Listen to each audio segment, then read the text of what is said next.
Hello, students. Hello and welcome everybody. Once again, I'm welcoming everybody on this, YouTube platform where I'm going to give you a very next video of your auxiliaries and models. Students, this is going to be the third video of it where I am going to explain you where I was explaining last day the be type, have type and do type of auxiliaries, in which I have explained you have type of to have type of, but in it one is yet remain that the use of has to, have to and have had to. Okay, so let us take a look and see what is the role, how the has to and have to is used in English, in sentences. Okay, so let us take a look everyone. Keep watching this. Okay, सो आइए start करते हैं. मैं अभिषेक तिवारी आप सबको फिर से invite करता हूं कि आप सब आइए और वीडियो को हम फिर से आगे फॉरवर्ड करते हैं. आज हम लोग पढ़ेंगे हैज़ टू, हैव टू का यूज़. ठीक है students, very interesting lecture, please watch quietly. Have to, has to is use to show the necessity और कंपल्शन फ्रॉम विदाउट. मीन्स ये हैज़ टू, हैव टू का यूज़ जो है वो necessity और कंपल्शंस को शो करता है, अनिवार्यता. ठीक है, जिसको हम कहते हैं अनिवार्य कोई चीज़ नेसेसरी है, कंपलसरी है, उसको शो करता है. Like I have to be in the school at 10, कि मुझे 10 बजे तक स्कूल पहुंचना है. तो उसके सेंस में आप हैव टू का यूज़ करते हैं. जैसे आप हिंदी के सेंस में बात करेंगे तो हैव टू, हैज़ टू का यूज़ करना है, करना पड़ता है, इन दोनों के सेंस में इसका यूज होता है. तो have to and has to. Okay, so I have to be in school at 10, he has to cook his own meals. So ये सेंटेंसेस नेसेसिटी दिखा रहा है कि उसे अपना खाना खुद बनाना पड़ता है, उसे स्कूल 10 बजे तक पहुंचना है. ठीक है, तो ये एक सेंटेंस जो है वो हैज़ टू, हैव टू के थ्रू नेसेसिटी और कंपल्शन शो करते हैं. क्वेश्चंस और निगेटिव जो हैं वो भी फॉर्म होते हैं विद और विदाउट डू, बिना डू और डू के साथ भी. Like has he to cook his own meals. अब इससे आप क्वेश्चन बना सकते हो, क्या उसे अपना खाना खुद बनाना पड़ता है, has to cook the meal his own, कि क्या उसे अपना खाना उससे खुद से बनाना पड़ता है. तो इस तरह से आप बता सकते हैं. Have you to work hard, क्या तुम्हें कठिन काम करना पड़ता है. तो like this you simply can ask the question. So आप इनसे क्वेश्चंस भी आस्क कर सकते हैं, निगेटिव सेंटेंस भी फॉर्म कर सकते हैं. Like he hasn't to cook his own meal, उसे अपना खाना बनाना नहीं पड़ता है. He hasn't to cook his. To, has and to का इस्तेमाल आप ऐसे करते हैं, हैव और टू का इस्तेमाल आप ऐसे करेंगे. Okay, moving forwarding. So has to and have to express necessity and obligation. Obligation means होता है ड्यूटी. ठीक है, ड्यूटी शो करने के लिए भी आप has to and have to का यूज़ करते हैं.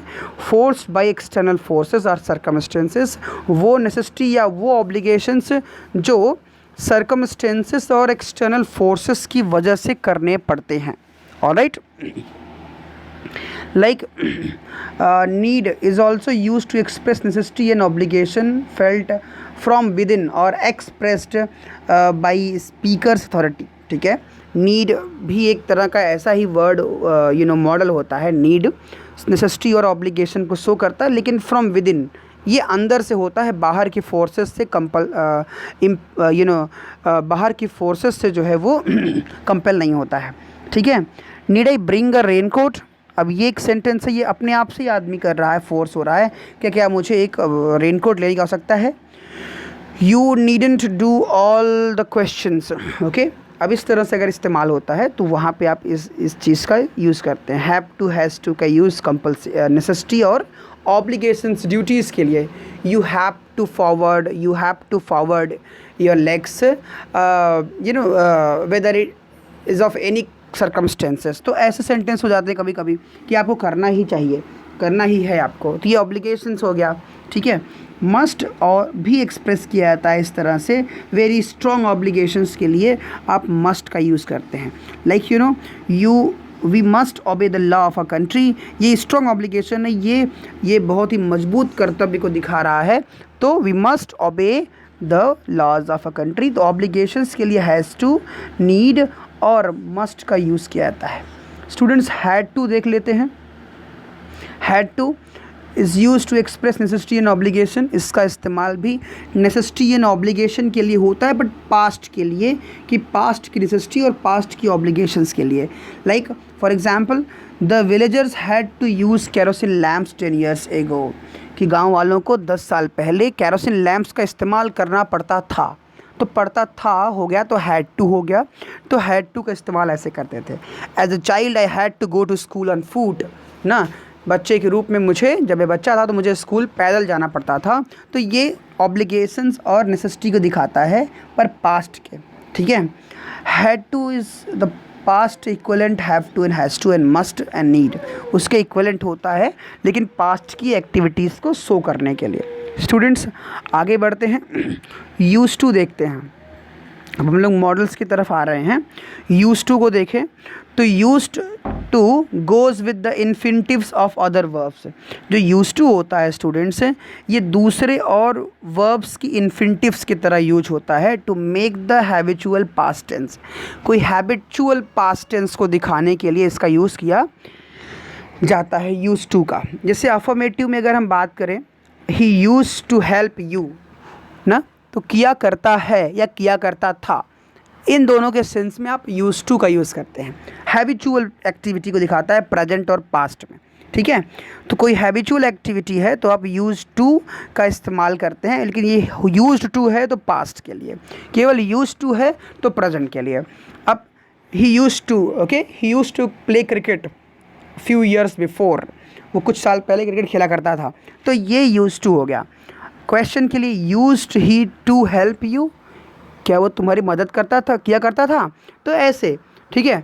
फिर निगेटिव्स के लिए ही यूज्ड नॉट हेल्प यू, ठीक है, वो तुम्हारी मदद नहीं किया करता था, ठीक है। तो इस तरह के सेंसेस को शो करने के लिए हम इसका इस्तेमाल करते हैं। Clear? So students, use to का इस्तेमाल किस लिए करते हैं? हैबिचुअल पास्ट एक्टिविटीज़ को एक्सप्रेस करने के लिए, जो हैबिचुअल थी अब नहीं है, पहले होती थी। I use to play kabaddi, okay, in my childhood से, ओके। तो लाइक दिस आप ऐसे यूज़ कर सकते हैं यूज टू का, ठीक है। अब हम बात करते हैं टू डू का, ठीक है स्टूडेंट्स। टू डू जो है वो किस तरह से यूज होता है? एज अ हेल्पिंग वर्ब, एक हेल्पिंग वर्ब के रूप में भी आप टू डू का यूज़ करते हैं, मतलब डू उसको हम कहते हैं। टू डू का मतलब डू टाइप ऑफ ऑक्सिलरीज जिसमें डू, डज और डिड आता है, ठीक है students. To form interrogative sentence, interrogative sentence बनाने के लिए, does he go to school every day, do you bath every day, do you study every day, where did you meet him. तो इस तरह से आप जो है एक पास्ट इंट्रोगेटिव सेंटेंसेस के लिए भी आप डू, डज, डिड का यूज़ करते हैं। To form negative sentences, negative sentence, she doesn't sing well, they didn't help us, I don't want tea, ठीक है। तो इसका एब्रीवेशंस होता है डोंट, वरना इसको डू नॉट बोलते हैं, ठीक है। ये डिडेंट बोलते हैं, डजेंट बोलते हैं, ये एब्रीवेशंस कहलाते हैं, ठीक है। तो आप इनका यूज़ करते हैं हेल्पिंग वर्ब के रूप में, ऑलराइट, मतलब इनका निगेटिव सेंस में यूज़ करते हैं। देन आफ्टर सेंटेंस एम्फैटिक, ठीक है। सेंटेंसेस में आपको जोर देना है, किसी बात पे आपको बहुत जोर दे के बोलना है कि ये बात ऐसा तो है, मतलब ये सही बात है, ऐसा है। तो उसके लिए आप क्या करते हैं? एम्फैटिक बनाने के लिए आप उसमें डू का इस्तेमाल करते हैं, डिड का और डज का यूज़ करते हैं। कैसे? लाइक हिंदी में आप सिंपली सेंटेंस बोलते हैं, कोई आपसे सामने आर्ग्यू कर रहा है तो आप कहते हैं मैं सर होमवर्क करता तो हूँ ना, मैं टाइम से खाता तो हूँ, तो आप अपना लॉजिक देंगे, अपनी बात पे आप जोर दे रहे हैं, नहीं सर मैं खाता तो हूँ, मैं रोज़ करता हूँ। तो इस तरह के सेंस में जब आप बोलते हैं, so I do help the poor, ना, मैं गरीबों की मदद करता तो हूँ, तो इस तरह के सेंस के लिए आप डू को इस्तेमाल करते हैं। वैसे जनरली डू का इस्तेमाल, डज का और डिड का यूज़ अफर्मेटिव्स में नहीं होता है, लेकिन आप यहाँ पे करते हैं तो वो एम्फैटिक सेंटेंसेस को शो करता है कि जहाँ अपनी बात पे जोर देने की बात की जा रही है। I do smoke but not at school, मैं स्मोक करता तो हूँ लेकिन स्कूल में नहीं करता, ठीक है। Yes I did go there, हाँ मैं वहाँ जाता तो हूँ। तो ऐसे आप जाता तो था, ऐसे सेंटेंसेस के लिए आप डू और डज और डिड को अफर्मेटिव्स में यूज़ करते हैं।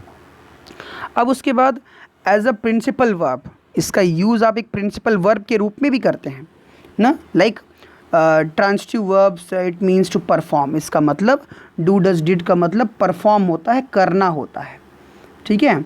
इन तीनों का मतलब जो है वो परफॉर्म करना होता है, टू परफॉर्म।